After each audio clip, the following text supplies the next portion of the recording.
So today we're going to talk about compression. So what is a compressor? How do you use a compressor? And what might be a reason to use a compressor?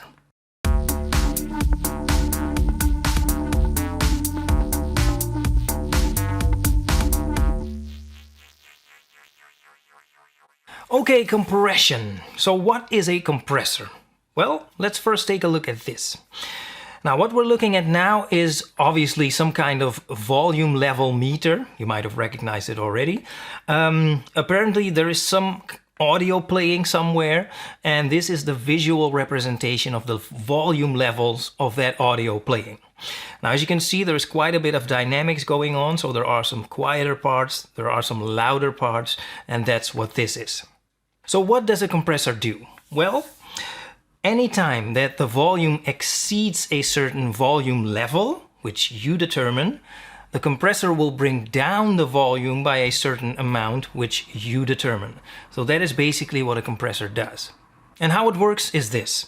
So first of all, you need to set a certain threshold. And again, anytime that the volume exceeds that threshold, the compressor is activated. Now, by how much the compressor will reduce the volume all depends on a setting that we call the ratio. So for example, a ratio of 2:1 means that any 2 dB over the threshold, the compressor will reduce to only 1 dB over the threshold. If you set a ratio of 3:1, then any 3 dB over the threshold, the compressor will reduce to 1 dB over the threshold, and so on. So you might understand now that a ratio of 1:1 means that any 1 dB over the threshold, the compressor will convert to 1 dB over the threshold. So basically nothing will happen. If you set a ratio of 50:1, then now we're talking almost limiting. A limiter is also a tool which is very similar to a compressor, only a limiter doesn't allow any additional volume levels over the threshold. Okay, so that is the ratio. Now another very important question to ask would be, how fast after the volume has exceeded the threshold should the compressor respond? Well, that is something that's being controlled by a setting called the attack. So if you set an attack of 0 milliseconds, then the compressor should respond immediately. It should respond instantaneously. If you set an attack of 100 milliseconds, then it takes 100 milliseconds after the threshold has been exceeded before the full effect of the compressor is being unleashed on that particular piece of audio.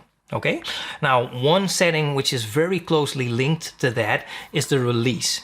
So whenever the volume drops back below the threshold, how long does it take before the compressor releases its effect? That is the release time. And then we have two kinds of gain controls. Now the first one is the input gain. The input gain simply controls the volume level of the signal going into the compressor before it starts doing its thing.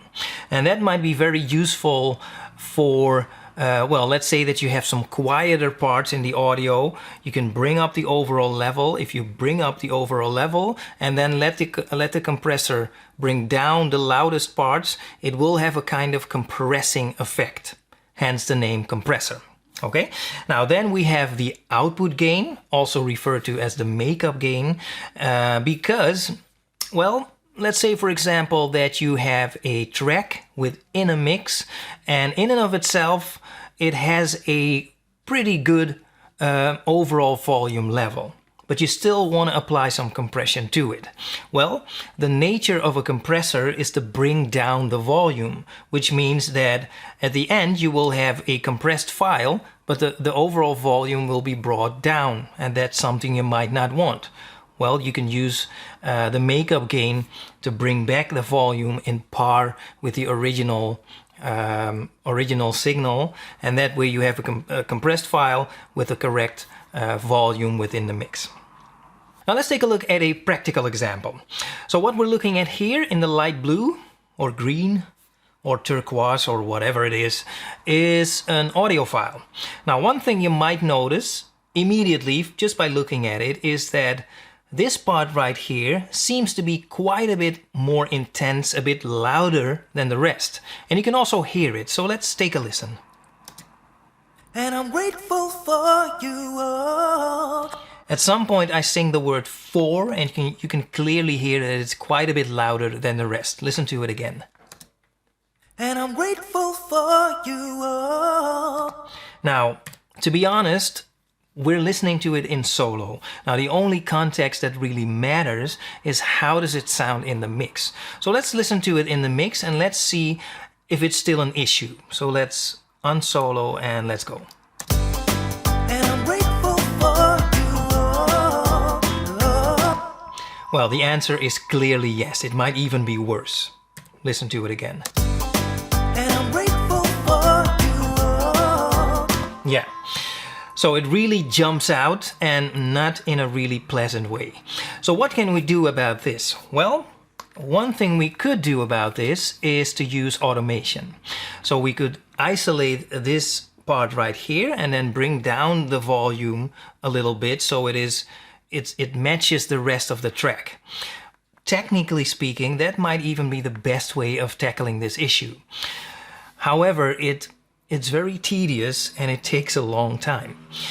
Luckily, in my opinion at least, with a compressor you can come a long way. In some cases it might even be all you need. Okay, now let's bring in a compressor. Okay, I've got a compressor right here. Now keep in mind that this is the compressor I'm using. There are many other compressors out there. They all might look a little bit different, they all might sound a little bit different even, but don't be thrown off by that. Don't be thrown off by the fact that you might be using another compressor. I assure you that all the settings like ratio, threshold, attack, release are basically doing exactly the same no matter which compressor you're using, okay? So don't worry about that. Now, first thing to do, well, let me first activate the compressor. This is my way of working. You might have a different way or develop another way.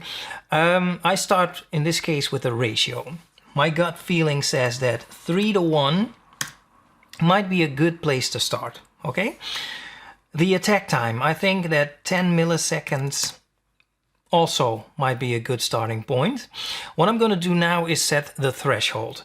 The way to do that, or one way of doing that, is by just playing the audio. I'm going to loop it, so let me make this a bit shorter. Okay, I'm going to just play the audio and I'm going to turn down the threshold until I think that the compressor is kind of compressing enough, and I might mess around with some other settings as well. So yeah, let's just go for it. And I'm grateful for you all, I am.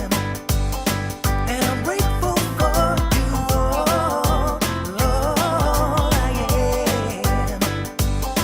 And I'm grateful for you all, I am. And I'm grateful for you all. So what I've done effectively is I brought down the threshold to -15.5 dB. I increased the ratio to 3.5 to 1. And I have to say, with these settings, it already sounds a bit better. You know, the problem area definitely doesn't pop out that much anymore. So let's listen to it one more time. Yeah, it's definitely been tamed a little bit. It might sound a little bit out of tune, but that's not the issue right now. One thing I do still have an issue with is that now the output level has been brought down a little bit too much. It's a little bit too quiet. What we can do about that, as I mentioned, we can mess with the makeup gain like this. Now, this compressor, like many other compressors as well, happens to have a function called automatic makeup gain.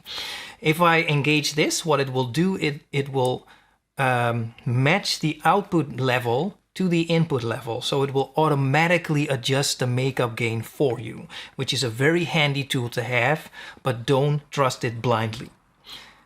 well, maybe blindly, but definitely not deafly. So definitely listen to what it's doing and make up your own mind if it is to your liking. Okay, so let's do that now. Let's just listen if it did a good job, okay?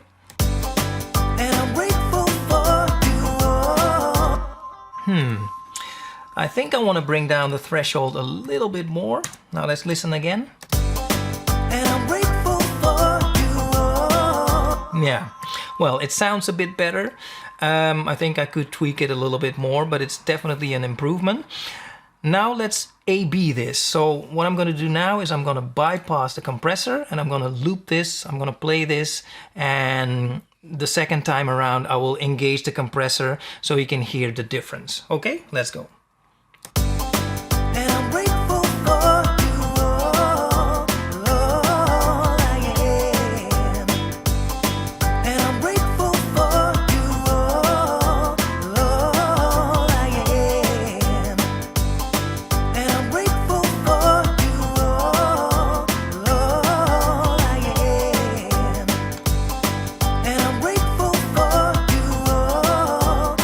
So you can hear it's definitely an improvement. Yeah, and I think you get the idea about how this works. Now keep in mind, this is one of the reasons why you might want to use a compressor, probably one of the most popular reasons, so to even out the volume levels a little bit. But there are other reasons. So you might also want to use a compressor to make transients a little bit punchy, or to make them less punchy, or, you know, so there are different reasons why you might want to use a compressor. But I think that with this example, I showed you kind of the basics of how a compressor works. But it takes a little bit of experimenting and messing around with it to start to really start to understand how it actually works and why you would want to use it and how to use it. So for now, I'm going to leave it at that. I hope this was helpful. Yeah, thank you for watching.